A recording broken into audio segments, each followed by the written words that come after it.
Hello guys, welcome back to my YouTube channel. So for today's video nga pala, dito tayo sa Valladolid sa kanilang International Motocross Competition. Ito po yung category po ng local dito. First meet po ito. First race nila for today.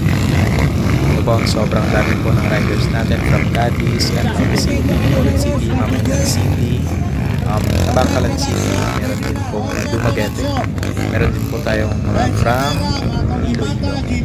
Ang currently first spot po natin is from Canton City.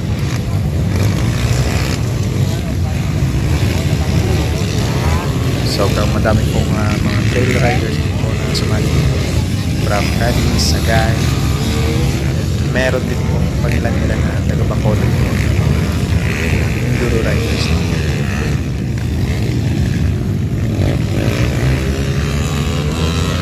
Guys, let's enjoy watching. Babalikan ko kayo mamaya.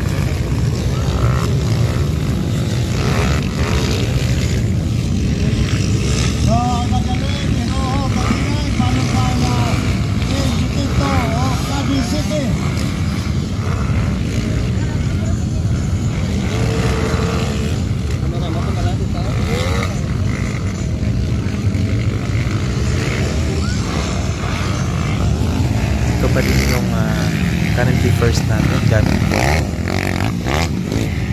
ELX 140. Yung sumunod ko is ELX 140 din. Meron din pala tayo guys mga rider dito from Mindanao. Mamaya po dito po sila Vince Rivera. Ang dami po siyang mga kasama riders po all the way from Mindanao. Ito na po, malayo na po yung gap na natin first.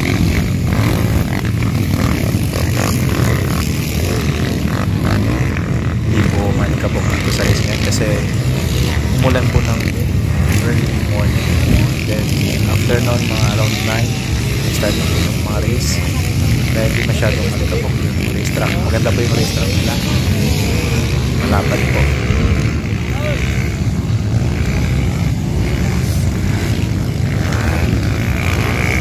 Dami mga enduro riders dito, jump talaga eh.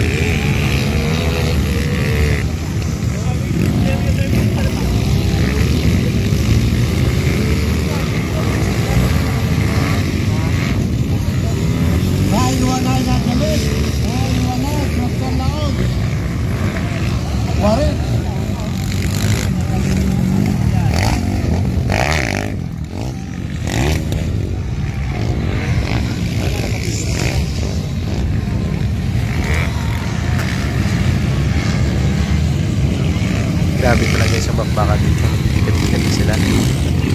Pero grabe po yung ibang riders talaga is kahit po mga enduro bike po yung gamit nila is alam naman natin ang mga power na meron din dito mga riders na sumali from Bacolod na mga trail riders po. Grabe yung mga motor, pa-power tsaka yung mga suspension, grabe yung iba gamit nila na pang production na ito yung mga suspension. Meron din po mga CRF 150 and 5 ELX 150. Nating iba po yung chassis is RM 250, tapos yung engine po is XR 200. Grabe yung mga power nito.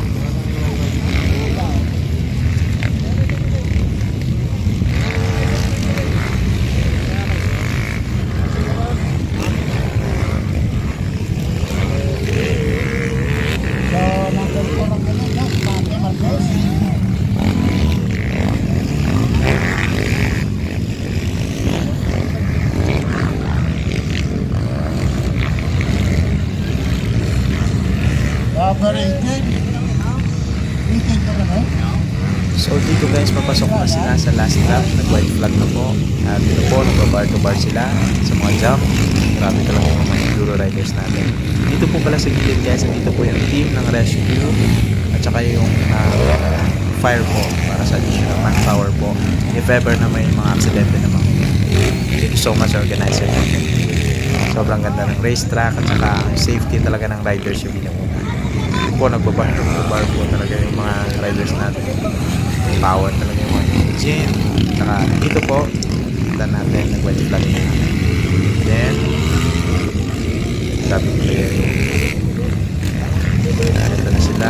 The rest of the pack po, yan na sila, mga QX 150, meron din po CRF 150. Maraming salamat nga pala guys sa continuous na pag-support nyo. At dito po, mayroon dito XR200 na tumba. Iwan na lang ang rider yung motor pagod siguro. So guys, again, thank you so much for watching and see you soon sa mga uploads ko. Thank you so much.